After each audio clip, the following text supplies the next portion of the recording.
Welcome to the Autistic Professor video series. In these videos, I will expand on things that I've covered on my Facebook page or talk about things that interest me or challenge me as an autistic autism researcher.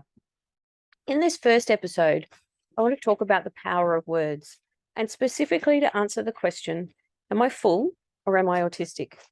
Which seems like an odd question, but one that I was faced with recently when I decided to join a professional association for autism researchers.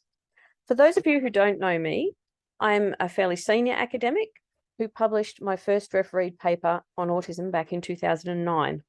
I'm just not very quick at joining things. On visiting the association website, I discovered that there were several different membership types to choose from, including student membership, organisational membership, and a range of others. As an autistic autism researcher, I found myself deliberating between two options. I could join as a full member, which required a relevant graduate degree, at least 3 recent peer-reviewed publications related to autism, and payment of a $240 fee. So I met the criteria. Alternately, I could join as an autistic researcher member, which required an autism diagnosis, a relevant graduate degree, at least 1 peer-reviewed publication related to autism, and payment of a $120 fee. Both options would give me voting rights, unlike affiliate membership or student membership. So why did I feel so torn? What I was struggling with was how to interpret the intention behind the different memberships, and importantly, how others would see me based on my membership status. Having experienced the stigma that goes with being an autistic in the predominantly neurotypical world of academia. To be clear, I applaud the provision of an autistic researcher membership category with its lower fee and lesser publication requirements.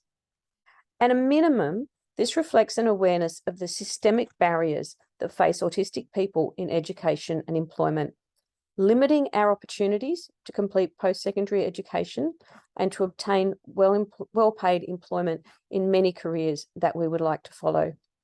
Perhaps more optimistically, the lower publication hurdle reflects an acknowledgement that our wealth of knowledge from our lived experience as autistic people is a far greater contribution to the profession than a journal article or two. And the lower fee reflects the desire to incentivize us to join the association so we can share that expertise with our colleagues. However, it's the naming of the membership categories that left me sitting at my keyboard, debating which button to press. The first category is a full member. Now, if you look the word full up in the dictionary, which I did, you get the definition full, not lacking or omitting anything, complete. Now, this suggests that the alternative, an autistic researcher membership, is in some way less than full. It's not the membership that's less. I double-checked with the association, sent them an email, and confirmed that both categories have the same membership rights, voting rights, access to the online resources. Thus, the unintentional implication is that it's the member that is somehow less. Now, I'm not suggesting that this inherently offensive message is the intent of the association. Rather, that it is the message that is likely to be received by many autistic researchers who constantly experience anti-autistic microaggressions in academia.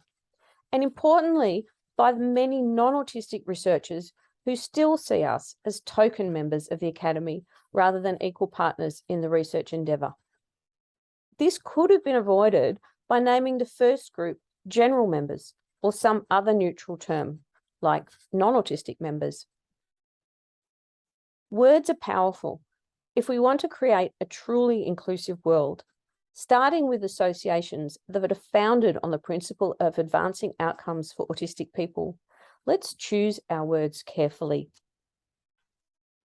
Thank you for listening, and I hope we can continue the conversation on how we can make this world one where we can support all autistic people to grow into their autism.